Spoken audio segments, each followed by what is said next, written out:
Good morning students. प्यारे बच्चों, आज का जो हमारा टॉपिक रहेगा वो रहेगा यूजेस ऑफ पंक्चुएशन मार्क्स। ये हमारा पंक्चुएशन के ऊपर सेकंड वीडियो लेक्चर है। प्यारे बच्चों, फर्स्ट वीडियो लेक्चर के अंदर मैंने आपको बताया था कि पंक्चुएशन क्या होती है। फिर मैंने ये बताया कि कौन कौन से पंक्चुएशन मार्क्स जो हैं वो आजकल मॉडर्न इंग्लिश ग्रामर में जिनका यूज़ किया जाता है वो भी मैंने आपको सारे के सारे बताए हैं प्यारे बच्चों। और उस वीडियो लेक्चर में मैंने ये भी बताया प्यारे बच्चों कि कैपिटल लेटर का प्रयोग कहाँ कहाँ किया जाता है। बहुत डिटेल में हमने कैपिटल लेटर के यूजेस भी सीखे हैं। तो आज हम वन बाय वन करके एक एक पंक्चुएशन मार्क के बारे में डिटेल से जानेंगे। तो आइए सबसे पहले हम देखते हैं कि फुल स्टॉप का प्रयोग कहाँ कहाँ होता है। तो आइए बच्चों, सबसे पहला जो यूज़ है वो हमारा है फुल स्टॉप का यूज़ है, उसी को सीखते हैं। Full stop. Previous video lecture में मैंने आपको बताया था कि फुल स्टॉप को ऐसे लिखा जाता है। ब्रिटिश आपकी इंग्लिश में फुल स्टॉप कहा जाता है और अमेरिकन इंग्लिश में इसको हम क्या कहते हैं? पीरियड कहते हैं। Got it? पीरियड कहा जाता है। तो ये हमारे कुछ एग्जाम्पल्स मैंने लिए हैं, हम इनकी सहायता से सीखते हैं कि कहाँ कहाँ पर हमारा फुल स्टॉप आता है प्यारे बच्चों। तो सबसे पहला जो यूज़ है फुल स्टॉप का वो है at the end of assertive and imperative sentences. प्यारे बच्चों, जो हमारे असर्टिव सेंटेंस होते हैं जिनका दूसरा नाम क्या होता है? डिक्लेरेटिव सेंटेंस भी कहते हैं।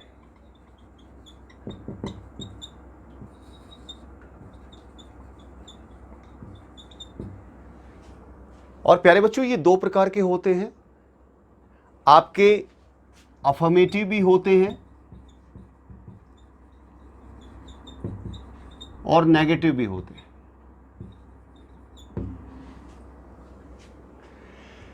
तो मैंने लिखा है कि at the end of assertive and imperative sentences, यानी ऐसे सेंटेंसेस जो आपके अफर्मेटिव हों, जो आपके नेगेटिव हों, जो इंपेरेटिव सेंटेंसेस हों, उन सब के एंड में हम फुल स्टॉप का प्रयोग करते हैं। और असर्टिव सेंटेंस में प्यारे बच्चों, सेंटेंस हमारे सिंपल भी हो सकते हैं, कंपाउंड भी हो सकते हैं, कॉम्प्लेक्स भी हो सकते हैं, मिक्स्ड भी हो सकते हैं। इससे कोई फर्क नहीं पड़ेगा, सबके एंड में फुल स्टॉप ही आएगा। यानी दूसरे अर्थों में अगर कहा जाए तो हम ये कह सकते हैं प्यारे बच्चों कि हम इंट्रोगेटिव सेंटेंसेस को छोड़ दीजिए, ऑप्टेटिव सेंटेंसेस को छोड़ दीजिए और एक्सक्लेमेटिव सेंटेंसेस को छोड़ दीजिए, और सभी प्रकार के सेंटेंसेस के एंड में फुल स्टॉप का प्रयोग किया जाता है। Got it? देखिए, एग्जाम्पल से समझते हैं। ही always gives his best effort in the team, और इस टीम के एंड में क्या आएगा प्यारे बच्चों? फुल स्टॉप आएगा। ये हमारा असर्टिव सेंटेंस है और असर्टिव के अंदर अफर्मेटिव सेंटेंस है। वह हमेशा अपनी टीम के अंदर बेस्ट एफर्ट देता है, उसका प्रयास हमेशा अच्छा रहता है। अफर्मेटिव सेंटेंस है, पॉजिटिव सेंटेंस है। Got it? इसके एंड में क्या लगाया? फुल स्टॉप लगाया। He is not a good leader, ये हमारा नेगेटिव सेंटेंस है और नेगेटिव सेंटेंस के एंड में मैंने फुल स्टॉप लगाया है।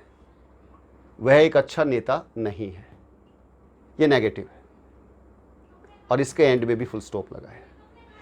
I really need to go to the work, मुझे काम पर जाने की वास्तव में आवश्यकता है, but I am too sick to drive, लेकिन मैं इतना ज़्यादा बीमार हूं कि मैं ड्राइव नहीं कर सकता। यानी कि ड्राइव करने में वो आदमी अनेबल है। Got it? क्या है ये? कंपाउंड सेंटेंस है प्यारे बच्चों। ऑल्दो ही वॉज, और इस कंपाउंड सेंटेंस के एंड में मैंने क्या लगाया, फुल स्टॉप लगाया। ऑल्दो ही वॉज वेल्दी, यद्यपि वो बहुत अमीर है, ही वॉज स्टिल अनहैप्पी, फिर भी वो बहुत नाखुश रहता है, फिर भी वो नाखुश है। ये क्या है, ये कॉम्प्लेक्स सेंटेंस है प्यारे बच्चों। तो इससे कोई फर्क नहीं पड़ता, चाहे आपका अफर्मेटिव सेंटेंस हो, चाहे आपका नेगेटिव सेंटेंस हो, चाहे आपका कंपाउंड सेंटेंस हो, चाहे कॉम्प्लेक्स सेंटेंस हो, सबके एंड में फुल स्टॉप ही आता है। अब बात करते हैं प्यारे बच्चों इंपेरेटिव सेंटेंसेस की।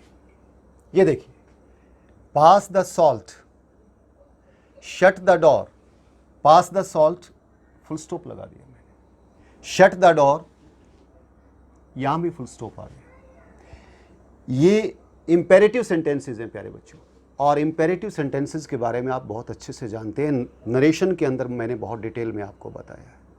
प्यारे बच्चों ऐसे सेंटेंसेस होते हैं जो वर्ब से शुरू होते हैं, जिसमें सब्जेक्ट दिया हुआ नहीं होता और सब्जेक्ट यू अंडरस्टूड होता है। तो जितने भी हमारे इंपेरेटिव सेंटेंसेस होते हैं, जैसे for example come here, go there, open the door, तो ये सारे के सारे बहुत सारे यानी इंपेरेटिव सेंटेंसेस होते हैं, और हर इंपेरेटिव सेंटेंसेस के एंड में फुल स्टॉप लगता है प्यारे बच्चों। Got it. अब सेकंड यूज की बात करते हैं प्यारे बच्चों। ये था हमारा first use. After titles and abbreviation, titles के और एब्रीवेशन के साथ भी फुल स्टॉप का प्रयोग किया जाता है। प्यारे बच्चों टाइटल्स के साथ प्रयोग होता भी है और नहीं भी होता। कैसे, देखिए, doctor, mister, Mrs, doctor, mister, Mrs. ऊपर वाली लाइन में मैंने कोई भी पंक्चुएशन मार्क नहीं लगाया, कोई फुल स्टॉप नहीं लगाया मैंने, और नीचे वाली लाइन में मैंने लगाया है। कौन सा प्रचलन में है प्यारे बच्चों? दोनों ही प्रचलन में है और दोनों ही सही है। ये ब्रिटिश इंग्लिश में लिखा जाता है और ये अमेरिकन इंग्लिश में, और हम ज्यादातर हमारे हिंदुस्तान में हम ये ज्यादा फॉलो करते हैं। दोनों ही सही होते हैं, प्रचलन में दोनों ही है, लेकिन इसको हम यहां ज्यादा मानते हैं इंडिया में। ठीक इसी तरह से एब्रीवेशन भी जो है प्यारे बच्चों, वो भी 3 तरह की होती है। ऐसी एब्रीवेशन भी होती हैं जिनके साथ कोई भी पंक्चुएशन मार्क का यूज नहीं होता, जैसे BBC, CIA, UN, कोई पंक्चुएशन मार्क नहीं लगाया जाता प्यारे बच्चों। ऐसी एब्रीवेशन भी है प्यारे बच्चों जिनके साथ पंक्चुएशन मार्क लगता भी है और नहीं भी लगता। AM, PM, AM, PM। यहां भी आपको कंफ्यूज नहीं होना है। यहां पर तो आएगा ही नहीं। यहां पर आपने देखा ये कैपिटल है और ये स्मॉल है, और ये एक डिफरेंस क्या है, यहां पंक्चुएशन मार्क लगा रखा है और यहां पर नहीं लगा रखा। ये अमेरिकन इंग्लिश है प्यारे बच्चों। आजकल ये भी प्रचलन में है, और ये ब्रिटिश।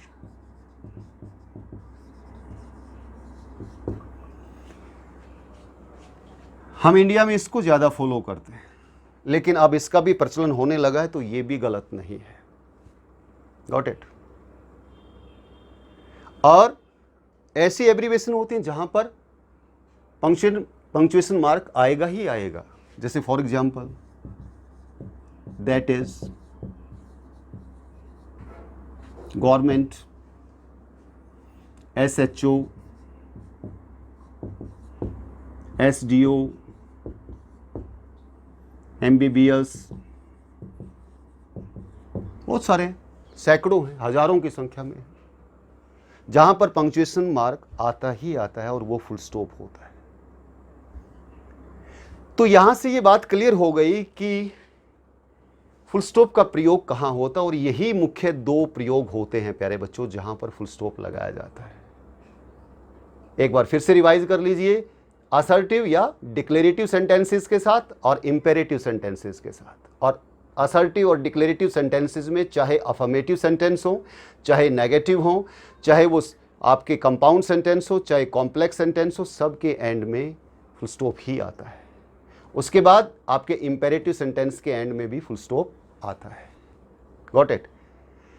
फिर उसके बाद बात की हमने टाइटल्स की, टाइटल्स में आता भी है और नहीं भी आता है। अब यहाँ पर नहीं आता और यहाँ पर आता है, ये ब्रिटिश इंग्लिश में और ये अमेरिकन इंग्लिश में। ठीक यहाँ पर देखिए, BBC, CIA और UN के साथ नहीं है, और यहाँ पर मैंने इनके साथ लगा रखा है। इसके साथ AM और PM के साथ नहीं है अमेरिकन इंग्लिश में, यहाँ पर ब्रिटिश इंग्लिश में इसके साथ है, जो कि इंडिया में आजकल ज़्यादा फॉलो किया जाता है, और इन एब्रीवेशन के साथ में आता ही आता है। तो बिल्कुल भी कंफ्यूज नहीं होना है। आइए अब देखते हैं कोमा का प्रयोग कहाँ कहाँ होता है। तो प्यारे बच्चों, आइए सीखते हैं कोमा का प्रयोग। कोमा का प्रयोग कहाँ कहाँ होता है। तो सबसे पहला जो प्रयोग होता है, more than 2 words of same parts of speech, यानी एक ही पार्ट्स ऑफ स्पीच के 2 से ज्यादा शब्द अगर दिए गए हैं तो उनको सेपरेट करने के लिए कोमा का प्रयोग किया जाता है। वो पार्ट्स ऑफ स्पीच आपका नाउन हो सकता है, आपका प्रोनाउन हो सकता है, एडजेक्टिव हो सकता है। कैसे हो सकता है, आइए देखिए। फर्स्ट एग्जांपल देखिए, I want a pen comma a pencil comma a book and a duster. तो यहां पर देखिए प्यारे बच्चों, आपको 1, 2, 3 और 4, ये 4 जो हैं कॉमन नाउन दिए हुए हैं। पार्ट्स ऑफ स्पीच सेम है, नाउन है, कॉमन नाउन है सारे के सारे, और आपने इनको 2 से ज़्यादा की बात मैंने कही है। अगर 2 होते तो हम एंड लगा देते, 2 से ज़्यादा हैं तो हम कोमा के द्वारा सेपरेट करते हैं, और जो लास्ट का लिखते हैं प्यारे बच्चों, उससे पहले एंड लगाते हैं। Got it. नेक्स्ट में देखिए, मीना, शीला, रेखा एंड सुनीता, यहां भी 4 हैं, प्रॉपर नाउन दिए हुए हैं। मीना और शीला को सेपरेट करने के लिए कोमा लगाया, शीला और रेखा को सेपरेट करने के लिए फिर मैंने कोमा लगाया, और रेखा और सुनीता चूंकि लास्ट के 2 बच गए तो इसको सेपरेट करने के लिए एंड लगाया। Are real sisters. Got it. अब देखिए थर्ड में देखिए, यू 1, 2 और 3 पर्सनल प्रोनाउन है, यू, ही एंड आई। 2 से ज़्यादा की बात होगी, तो यहाँ देखिए 2 से ज़्यादा है तो इसको और इसको सेपरेट करने के लिए क्या लगाना है, आपने कोमा लगाना है। ये सेकंड पर्सन, ये थर्ड पर्सन और ये फर्स्ट पर्सन। प्यारे बच्चों, यहाँ पर एक कॉन्सेप्ट और समझ लीजिए, अगर एक ही सेंटेंस में तीनों पर्सन आ जाएं, फर्स्ट, सेकंड और थर्ड, और यदि स्टेटमेंट पॉजिटिव है यानी अच्छाई के लिए है, कोई काम तीनों ने मिलकर अच्छा किया है, तो सीक्वेंस ये रहेगी, सेकंड, थर्ड और 1 फर्स्ट, यानी पहले सेकंड पर्सन लिखा जाएगा, फिर थर्ड पर्सन लिखा जाएगा, और सबसे लास्ट में फर्स्ट पर्सन लिखा जाता है। ये बात ध्यान रखना। लेकिन यदि तीनों ने मिलकर कोई गलत काम किया है, कोई जुर्म किया है, मान लीजिए क्राइम किया है कोई, और तीनों को एक्सेप्ट करना है, गॉट इट, तो फिर आपका क्रम जो है 1, 3 और 2 हो जाएगा। अच्छाई के लिए 2, 3, 1 का रहेगा, और बुराई के लिए 1, 3, 2 का हो जाएगा। यानी फिर आप फर्स्ट पर्सन लिखेंगे पहले, आई, ही, and you committed a crime. Got it? ये एक छोटा सा कंसेप्ट था, इसके साथ साथ मैंने इसको भी समझा दिया, आपको याद रखना। अब देखिए sentence number 4, she is an honest, sincere, smart and intelligent. 1, 2, 3 और 4 वर्ड्स यूज हुए प्यारे बच्चों, सेम पार्ट ऑफ स्पीच है। क्या है? एडजेक्टिव। चारों के चारों क्या हैं? एडजेक्टिव हैं। तो ये देखिए पहले 3 को सेपरेट करने के लिए मैंने कॉमा लगाया है और लास्ट को उससे पहले से सेपरेट करने के लिए एंड लगाया है। Got it? More than 2 words of same parts of speech. समझ में आ गया? यानी एक ही पार्ट्स ऑफ स्पीच के अगर 2 से ज़्यादा शब्द आपको सेंटेंस में मिल जाते हैं तो उनको सेपरेट करने के लिए कोमा का प्रयोग होता है। Got it? अब आइए सेकंड यूज देखते हैं प्यारे बच्चों। To separate vocative noun from the rest of the sentence. यानी वोकेटिव नाउन को बाकी बचे हुए वाक्य से अलग करने के लिए भी कोमा का प्रयोग किया जाता है।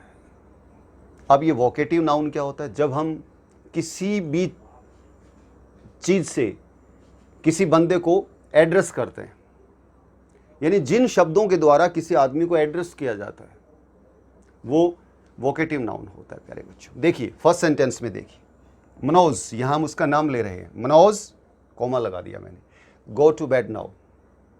यहां मनोज को एड्रेस किया जा रहा है कि मनोज अब तुम जाकर सो जाओ।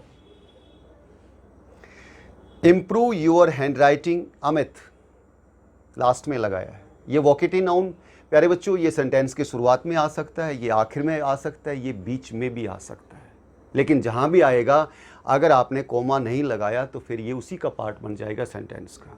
देखिए अब यहां देखिए प्यारे बच्चों, ये बात यहां से क्लियर हो जाएगी।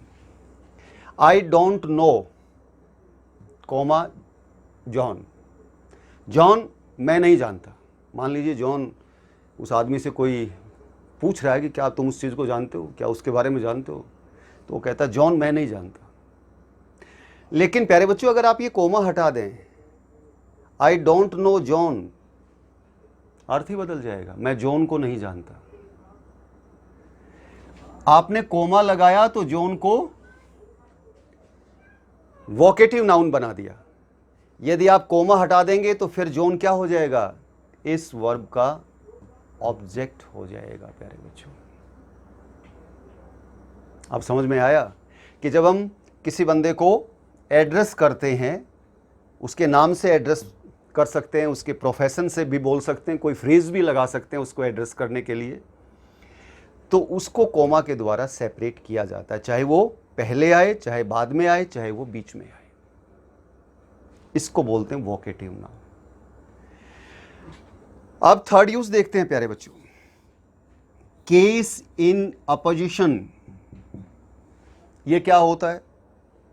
देखिए, Delhi comma the capital of India comma is an over crowded city.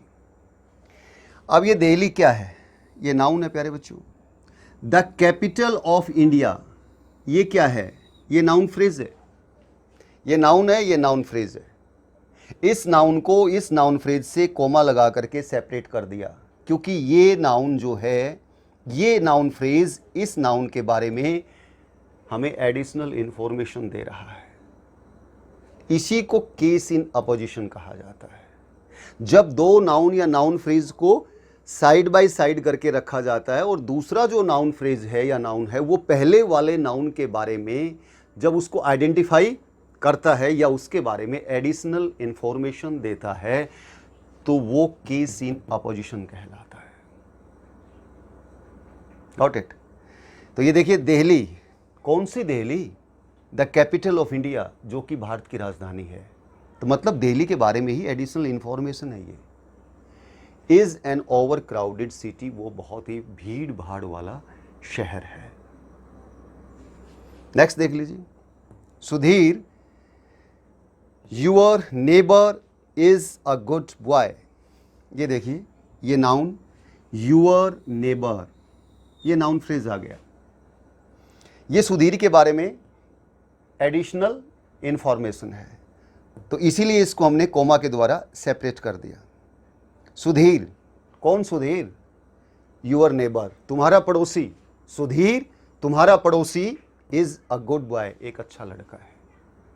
तो जब दो नाउन को साथ साथ रखा जाता है, नाउन फ्रेज को या नाउन को, और दूसरा जो नाउन होता है या नाउन फ्रेज होता है वो पहले के बारे में अगर जानकारी दे तो समझ लीजिए वो केस इन अपोजिशन है। ठीक है, वो अपोजिटिव नाउन है। तो वहां पर उस अपोजिटिव नाउन को या नाउन फ्रेज को सेपरेट करने के लिए सेंटेंस से कोमा लगाया जाता है। और खास बात प्यारे बच्चों, इसको आप कैसे पहचानोगे? अगर आप इसको सेंटेंस से हटा भी दो, मान लीजिए मैं इसको हटा देता हूं, द कैपिटल ऑफ इंडिया को हटा देता हूं, तो भी वाक्य की सेंस बनेगी। देखिए, इसको हटा दिया, Delhi is an over crowded city. Delhi जो है एक बहुत भीड़ भाड़ वाला शहर है, ये भी सेंटेंस कंप्लीट है। लेकिन यहां दिल्ली के बारे में ये एडिशनल इंफॉर्मेशन देने के लिए इस नाउन फ्रेज का इस्तेमाल किया गया, इसीलिए यह नाउन फ्रेज जो है वो केस इन अपोजिशन कहलाएगा। समानाधिकरण हिंदी में कहा जाता है। Got it? तो ये हमारे 3 यूजेस थे। आइए अब हम चौथे यूज के बारे में देखते हैं। To separate reporting verb from reported speech in direct speech. प्यारे बच्चों, रिपोर्टिंग वर्ब को रिपोर्टेड स्पीच से अलग करने के लिए डायरेक्ट स्पीच में कोमा का प्रयोग किया जाता है। कैसे किया जाता है ये देखिए, शी सेड टू मी, ये आपकी रिपोर्टिंग वर्ब है, ये इसका सब्जेक्ट है, ये इसका ऑब्जेक्ट है। तो ये पार्ट सारा रिपोर्टिंग वर्ब से रिलेटेड है, और ये पार्ट जो है वो रिपोर्टेड स्पीच होता है। प्यारे बच्चों, तो रिपोर्टिंग वर्ब को रिपोर्टेड स्पीच से सेपरेट करने के लिए कोमा का प्रयोग किया जाता है। ये देखिए, ये कोमा हमने यहाँ पर लगा रखा है। जब आपने नरेशन का टॉपिक सीखा है प्यारे बच्चों, तो उस वक्त आप इस बात को अच्छे से जानते हैं। अब आइए 5th यूज देखते हैं। To separate participle phrase. Participle phrase को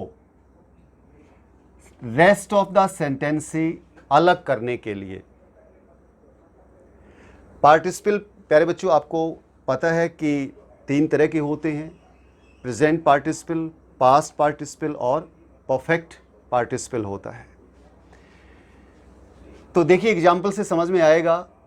seeing a robber, she begin to cry. देखो प्यारे बच्चों, सीइंग अ रॉबर ये क्या है? ये हमारा पार्टिसिपल फ्रेज है और ये रेस्ट ऑफ द सेंटेंस है, शी बिगिन टू क्राई। और इस पार्टिसिपल फ्रेज को इस रेस्ट ऑफ द सेंटेंस से सेपरेट करने के लिए हमने क्या लगा रखा है? कोमा लगा रखा है। यही मैंने लिखा है, to separate participle phrase from rest of the sentence. प्यारे बच्चों, ये सी प्लस ING लगा रखा है, सीइंग, ये प्रेजेंट पार्टिसिपल का एग्जाम्पल है। प्रेजेंट पार्टिसिपल में क्या होता है? वर्ब की फर्स्ट फॉर्म होती है और उसके साथ हम क्या करते हैं? ING लगाते हैं। पार्टिसिपल जो है प्यारे बच्चों, ये सेंटेंस के अंदर एडजेक्टिव का काम करते हैं। वर्बल एडजेक्टिव भी कहा जाता है इनको।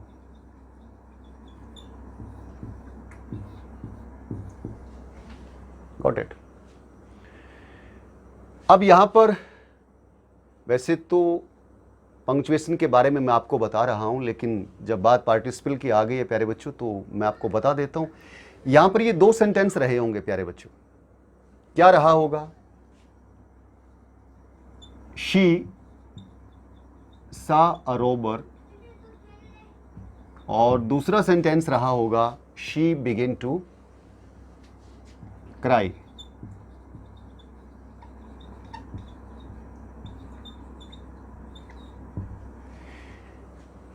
इन दोनों सेंटेंस को हमने जोड़ा है प्यारे बच्चों पार्टिसिपल फ्रेज बना करके, राइट।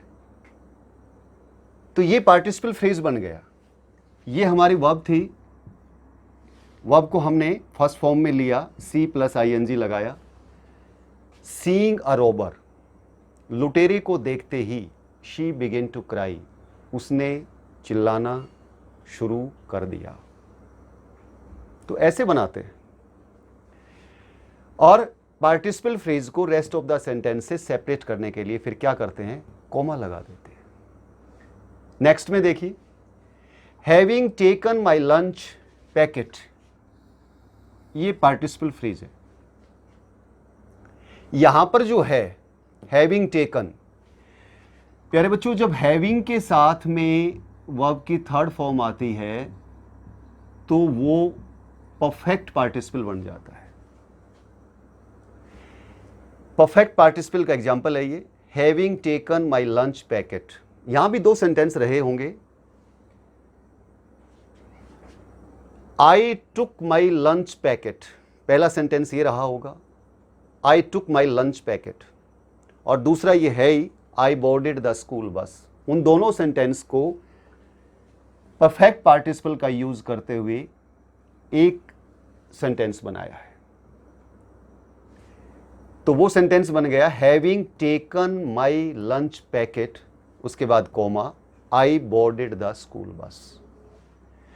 तो कुल मिलाकर के ये बात आपको समझनी होगी कि पार्टिसिपल फ्रेज अगर कहीं सेंटेंस में आता है तो रेस्ट ऑफ द सेंटेंस से उसको सेपरेट करने के लिए कोमा लगाया जाता है। ये बात मैं आपको बताना चाहता हूं। Got it? अब देखिए नेक्स्ट यूज। ये वर्ड्स देखिए प्यारे बच्चों, yes, no, well, sir, madam, please, thank you. ये सेंटेंस में अगर कहीं पर आते हैं तो इनके बाद कोमा लगाया जाता है प्यारे बच्चों। Yes, no, well, sir, ma'am, please, thank you. आप अच्छे से देख लीजिए। देखिए फर्स्ट सेंटेंस में यस, कोमा लगाया मैंने, she has stolen my pen. ये यस, नो, वेल, प्लीज, ये प्यारे बच्चों सेंटेंस में एडवर्ब का काम करते हैं।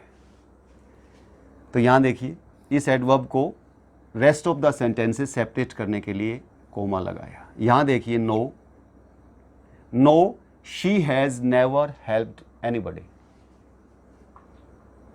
यहां देखिए वेल, वेल के बाद कोमा लगाया है। Keep silence please. अब ये चाहे वाक्य की शुरुआत में आए या वाक्य के आपके एंड में आए तो भी ये कोमा लगा करके ही सेपरेट रहेंगे। ये देखिए प्लीज जो है उसको सेपरेट किया रेस्ट ऑफ द सेंटेंस से कोमा लगा करके। यहां वेल को किया, यहां नो को किया, यहां यस को किया। और इस सेंटेंस में देखिए I am quite well, thank you. ये देखिए लास्ट में थैंक यू लगाया मैंने और इसको सेपरेट किया है कोमा लगा कर। तो ये वर्ड्स आपको जहां भी सेंटेंस में नजर आते हैं और एक एडवर्ब का काम करते हैं तो इनको कोमा लगा करके आप सेपरेट कर सकते हैं। 7th यूज की बात करते हैं प्यारे बच्चों। ये कंपाउंड सेंटेंस का रूल है। देखिए ये बट और yet, so, nor, for coordinating conjunction होते हैं प्यारे बच्चों। कंपाउंड सेंटेंस क्या होता है? जिसमें 2 या 2 से अधिक कोऑर्डिनेटेड क्लॉजेस को जोड़ा जाता है। कोऑर्डिनेट क्लॉज, ये प्यारे बच्चों जब हम आपको क्लॉज बताएंगे तो बताएंगे आपको कोऑर्डिनेट क्लॉज क्या होता है, प्रिंसिपल क्लॉज क्या होता है, सबॉर्डिनेट क्लॉज क्या होता है, फिर भी थोड़ा सा आप इतना सा जान लीजिए कि कोऑर्डिनेट जो क्लॉज होते हैं प्यारे बच्चों वो इंडिपेंडेंट क्लॉज होते हैं, वो अपने आप में एक सेंटेंस का काम करते हैं। इंडिपेंडेंट सेंटेंस, दो इंडिपेंडेंट सेंटेंस को जब जोड़ा जाता है तो वो कोऑर्डिनेट कंजंक्शन के द्वारा ही जोड़ा जाता है। देखिए, Johnny lost a Fortune in the stock market, ये हमारा फर्स्ट क्लॉज है, राइट। इसको जोड़ा हमने इस कोऑर्डिनेट कंजंक्शन के द्वारा, बट के द्वारा। He still seems able to live quite comfortably, ये हमारा दूसरा क्लॉज है। जब दो कोऑर्डिनेट क्लॉज को कोऑर्डिनेट कंजंक्शन के द्वारा जोड़ा जाता है प्यारे बच्चों, तो उस कोऑर्डिनेट कंजंक्शन से पहले हम कोमा का प्रयोग करते हैं। ये मैं आपको बताना चाहता हूं। सेकंड एग्जांपल भी ऐसे ही है, जैक प्लेज बास्केटबॉल वेल, ये हमारा फर्स्ट क्लोज है, यट के द्वारा हमने जोड़ा है, कोमा यहां लगेगा। His favourite sport is cricket, Jack plays basketball well, Jack जो है ना वो बहुत अच्छे तरीके से बास्केटबॉल खेलता है, फिर भी his favourite sport is cricket, लेकिन उसका जो फेवरेट खेल है ना वो क्रिकेट है। Got it. तो ये his favourite sport is cricket, ये एक कोऑर्डिनेट क्लॉज है। जैक प्लेज बास्केटबॉल वेल, ये दूसरा कोऑर्डिनेट क्लॉज है, और दोनों कोऑर्डिनेट क्लॉज को यट से हमने जोड़ रखा है, इस कोऑर्डिनेट कंजंक्शन से हमने जोड़ रखा है। तो जब कंपाउंड सेंटेंस में दो कोऑर्डिनेट क्लॉजेस को आपस में जोड़ा जाता है कोऑर्डिनेट कंजंक्शन के द्वारा, तो उससे पहले हम कोमा अवश्य लगाते हैं। ये अगर आपके कंजंक्शन हैं तो, ये बट, और, yet, so, nor, for. Got it. तो ये हमारा 7th यूज था प्यारे बच्चों। आइए अब हम नेक्स्ट यूज देखते हैं। यूज नंबर 8 प्यारे बच्चों, to separate date from year. Date लिखने के वैसे तो हमारे देश में बहुत सारे तरीके मौजूद हैं, लेकिन प्यारे बच्चों यही मान्यता प्राप्त है और आपको डेट ऐसे ही लिखनी चाहिए। पहले मंथ, फिर आपका डेट आ गया और फिर ईयर आ गया, यही वैलिड है, ऐसे लिखना चाहिए। जनवरी 26, 1950। और ये देखिए डेट को साल से हमने अलग किया है कोमा लगा करके। पहले मंथ लिखें, उसके बाद डेट लिखें, फिर कोमा लगाएं और उसके बाद साल लिखें। आपको ये फॉलो करना चाहिए। जब आप लेटर लिखते हैं तो वहां पर आप डेट लिखते हैं प्यारे बच्चों, तो वो डेट आपको इस फॉर्मेट में लिखनी चाहिए। जुलाई 16, 2020। तो ये तरीका है डेट लिखने का। आपको आता है तो बहुत अच्छी बात है, नहीं आता तो आज से आप सीख लीजिए। आपको डेट ऐसे लिखनी चाहिए।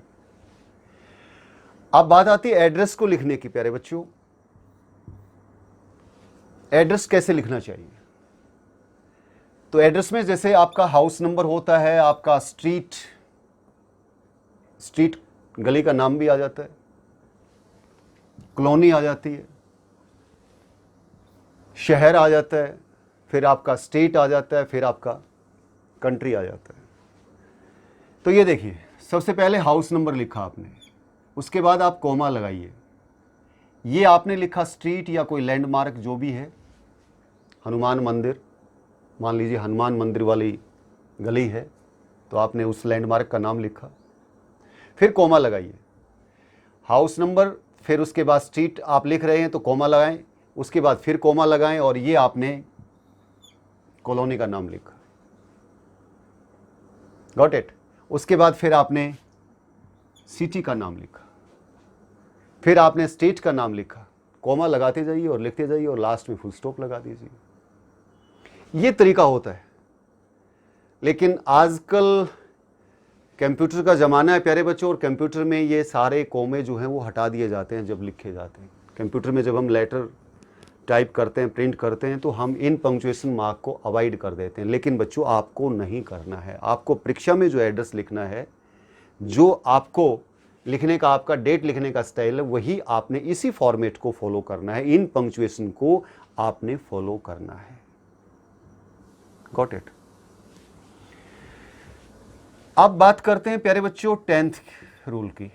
9th भी हो गया।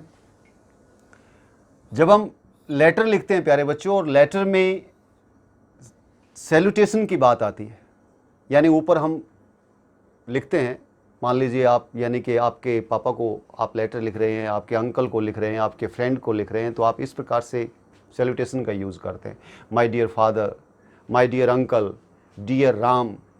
तो उसके बाद आपको कोमा लगाना चाहिए लेटर में। माय डियर फादर, फिर कोमा लगाएं, उसके बाद नीचे आप अपना पैराग्राफ स्टार्ट कर सकते हैं। बहुत सारे बच्चे इसको भी नहीं लगाते, क्योंकि कंप्यूटर में नहीं लगाते, तो जब उसमें लेटर लिखते हैं तो वहाँ नहीं लगाते, तो यहाँ भी आप छोड़ देते हैं।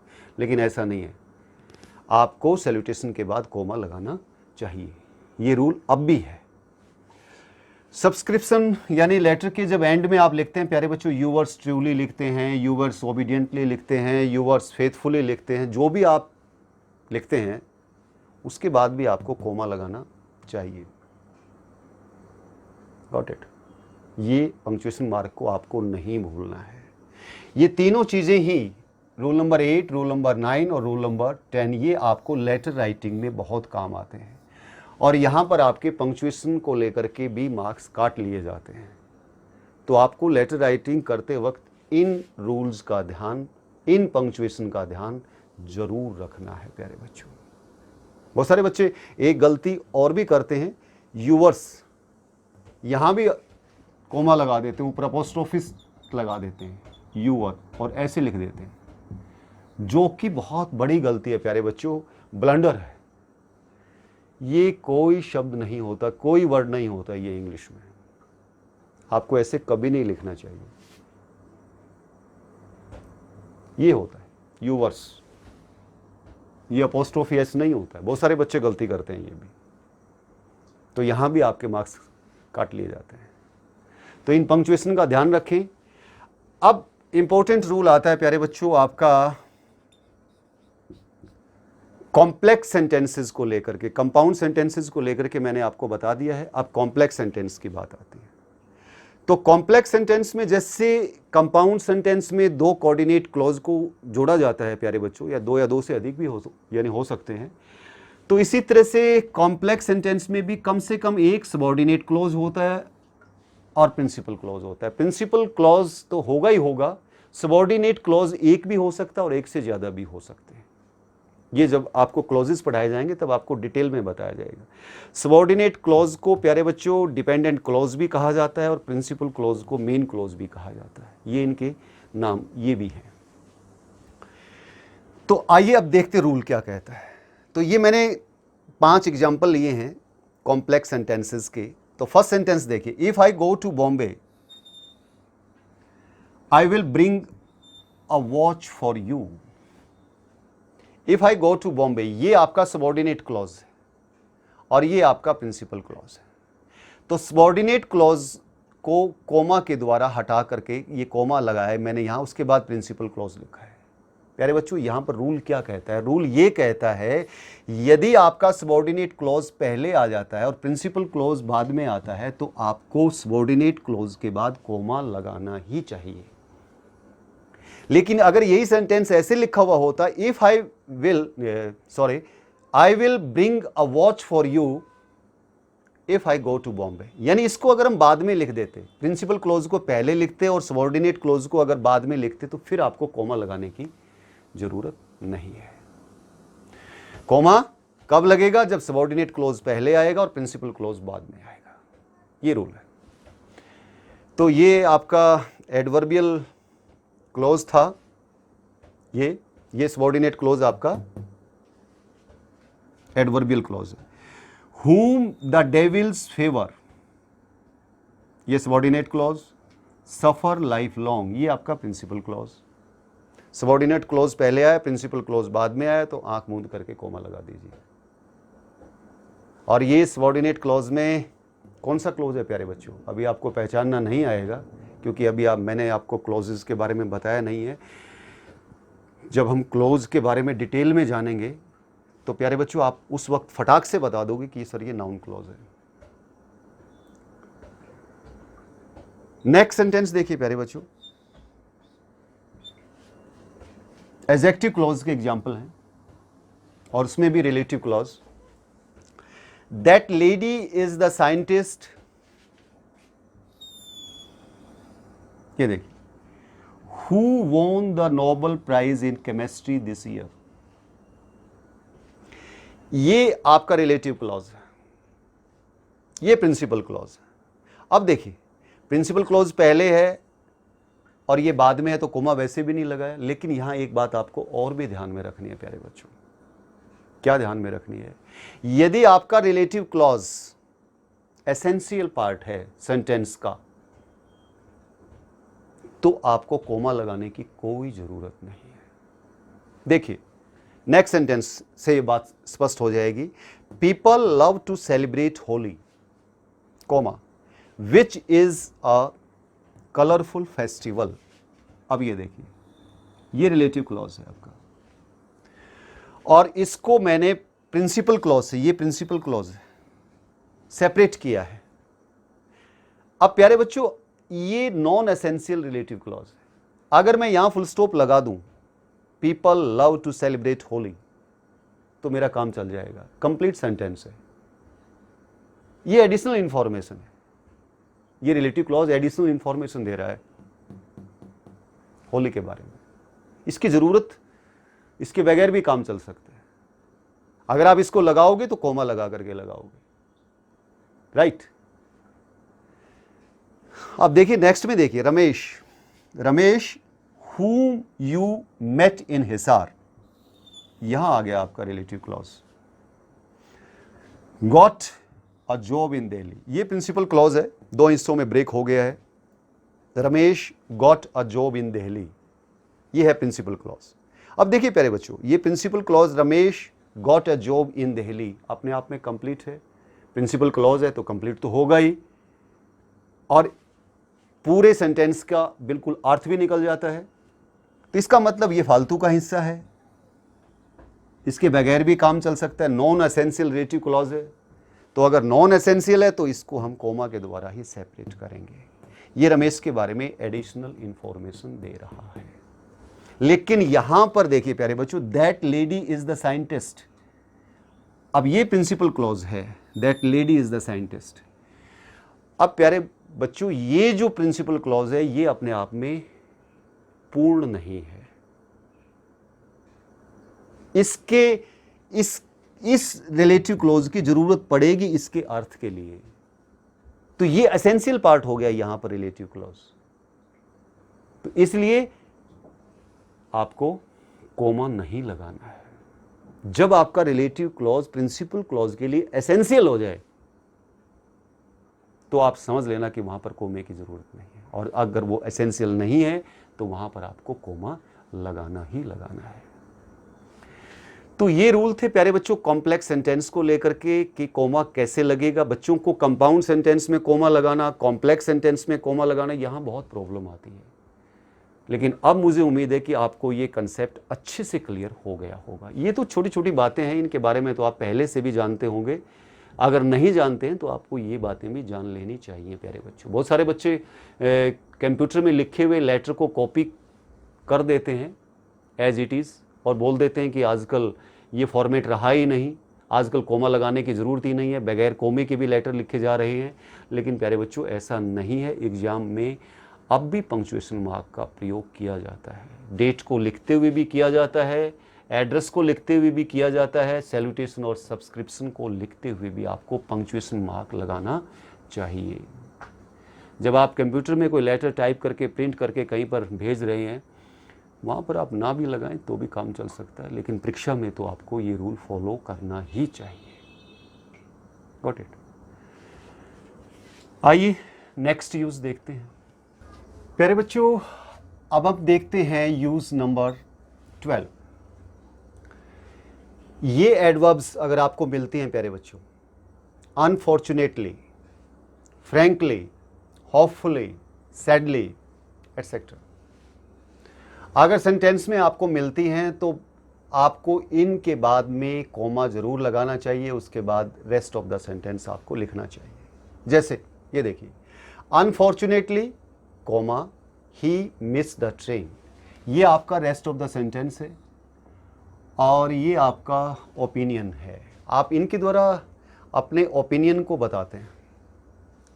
तो ये एडवर्ब जो हैं ये जहाँ भी आएंगे आपके सेंटेंस में, जहाँ आप अपना खुद का ओपिनियन दे रहे हैं, तो आप लगाइए एडवर्ब को, उसके बाद आप कोमा लगाइए और फिर आप रेस्ट ऑफ द सेंटेंस लिखिए। Got it. ये देखिए, frankly I don't care whether she agrees my decision और नॉट। मतलब मैं फ्रैंकली ये बात कहता हूँ, आई डोंट केयर, मुझे इस बात की बिल्कुल भी परवाह नहीं है, whether she agrees my decision और नॉट, कि वो मेरे निर्णय से सहमत है या नहीं है, मुझे इस बात की कोई परवाह नहीं है। ये बात मैं फ्रैंकली बोल रहा हूँ, स्पष्ट रूप से कह रहा हूँ। Got it. तो ये मेरा ओपिनियन है। अनफॉर्चुनेटली, दुर्भाग्यवश, ही मिस द ट्रेन, उसने ट्रेन को मिस कर दिया। Unfortunately, it shows my own opinion. Got it. अब बात करते हैं use number 13, to give importance to a particular word. यदि हम किसी एक शब्द को, पार्टिकुलर वर्ड को अगर सेंटेंस में इंपॉर्टेंस देना चाहते हैं, बार बार हम उसको रिपीट कर रहे हैं प्यारे बच्चों, तो कोमा हम लगाएंगे। जैसे देखिए, बहुत बार यूज किया जाता है try, try and try again. यहां देखिए मैंने ट्राई को 3 बार यूज किया है, तो इस ट्राई को इस ट्राई से अलग करने के लिए, सेपरेट करने के लिए मैंने कोमा लगाया। Try, try and try again. मैं इस ट्राई को बहुत इंपॉर्टेंस दे रहा हूं। कम, कम, डोंट डिले। यहां देखिए मैंने कम को 2 बार लिखा है क्योंकि मैं यहां पर स्ट्रेस डाल रहा हूं। आओ, आओ, डोंट डिले, देरी मत करो। Try, try and try again, बार बार बार बार प्रयत्न करते रहो, कोशिश करते रहो। तो जब हम किसी एक पार्टिकुलर वर्ड को अगर हम इंपॉर्टेंस देना चाहते हैं सेंटेंस में, उसको बार बार लिख रहे हैं, तो वहां भी हमने कोमा लगाना है प्यारे बच्चों को। और ये हमारा आखिरी use, however, therefore, in fact, of course, linking words होते हैं। अगर सेंटेंस में यूज होते हैं तो इनके बाद जो रेस्ट ऑफ द सेंटेंस लिखा जाता है प्यारे बच्चों, उसके बाद इनके बाद कोमा लगाते हैं। देखिए, हर parents wanted her to be a teacher, however, फिर भी शी हैड अदर प्लान्स, उसकी योजना कोई दूसरी थी। उसने कोई दूसरी योजना बना रखी हो, तो उसकी योजना दूसरी थी, उसके माँ बाप जो हैं उसको अध्यापक बनाना चाहते थे। तो ये देखिए, however, rest of the sentence से इसको सेपरेट करने के लिए क्या लगाया मैंने, कोमा लगाया है। This is a great novel, ये नॉवल, ये उपन्यास बहुत ही महान है। इनफैक्ट, वास्तव में, इसको यूज किया, कोमा लगाया। It is one of the best I have ever read, जो जितने भी नावल मैंने मतलब पढ़े हैं, ये उनमें सबसे बेस्ट है। तो ये शब्द जब आप यूज करते हो और उसके बाद रेस्ट ऑफ द सेंटेंस आप लिखते हो, तो इनके बाद में आप कोमा लगाइए। Got it. तो प्यारे बच्चों, ये हमारे 14 यूजेस थे कोमा लगाने की। तो आज आपने देखा कि फुल स्टॉप का प्रयोग कहाँ कहाँ किया जाता है, कोमा का प्रयोग कहाँ किया जाता है। दोनों ही बहुत ही इम्पोर्टेंट हैं हमारे लिए, बहुत ही बेसिक हैं। कोमा और फुल स्टॉप हम बहुत ज़्यादा यूज़ करते हैं प्यारे बच्चों। ये वीडियो लेक्चर थोड़ा सा लंबा ज़रूर हो गया है, लेकिन चूँकि आपको सारी बातें बतानी थी, डिस्कस करनी थी, तो इसलिए चीज़ें लंबी तो हो ही जाती हैं। तो इसीलिए आप इसको बड़े ध्यान से, एक एक कॉन्सेप्ट को बड़े ध्यान से आप इसको सीखिए, ताकि फ्यूचर में पंक्चुएशन को लेकर के, फुल स्टॉप और कोमा को लेकर के आपसे कभी भी गलती ना हो। तो हर बार की तरह प्रैक्टिस एक्सरसाइज रहेगी प्यारे बच्चों, बड़े ध्यान से उसको करना है। Thank you very much, have a nice day.